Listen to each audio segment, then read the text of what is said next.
સરપંચ પદ માટે દાવેદારીઓના જોરદાર દાવા, વિકાસ મુદ્દે દાવેદારો સાથે ખાસ મુલાકાત. વાવ તાલુકાના કેડાલા ગામમાં નજીક આવતા ગ્રામ પંચાયતની સરપંચ ચૂંટણીને પગલે રાજકીય ગરમાવો વધી રહ્યો છે. ગામના યુવા તથા અનુભવી દાવેદારોએ મેદાનમાં આવીને ગામના વિકાસ માટે મક્કમ ઇરાદા વ્યક્ત કર્યા છે. 24 ન્યૂઝ ગુજરાતની ટીમે કેળાવા ગામની મુલાકાત લઈ વિવિધ સરપંચ પદના દાવેદારો સાથે મુલાકાત કરી અને તેમના આયોજન તથા વિઝન અંગે સીધો સંવાદ કર્યો. દાવેદારોએ માર્ગ, પાણી, સ્વચ્છતા, મહિલાઓ માટે સુરક્ષા અને યુવાઓ માટે રોજગારી જેવા મહત્વના મુદ્દાઓ પર પોતાનું દ્રષ્ટિકોણ રજૂ કર્યું.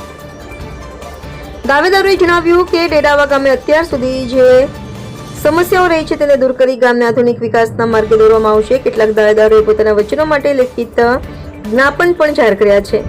અત્રે ઉલ્લેખનીય છે કે ગામના લોકો પણ આ વખતે ગામના હિતને પ્રાથમિકતા આપે એવા નેતાને ચૂંટવા આતુર છે. નવા સરપંચ પાસે માત્ર રાજકારણ નહીં પણ સેવા ભાવનાનું પણ મન હોવું જોઈએ તેવી આશા ગ્રામજનો રાખી રહ્યા છે. રિપોર્ટર રાણાભાઈ પારેગી, થરા. ઓકે, મારું નામ નાથાભાઈ ઉકાભાઈ, ગામ ડેડાવું. તથા જે લલિતા ગામની થાય છે એ બધી કરશે. કેમાં બા ફોરમ ભર્યું છે તમે? સરપંચમાં. કયા ગામમાં? ડેડાવા. ઓકે. ગોહિલ રાયમલભાઈ ડેડાવા, તાલુકો વાવ.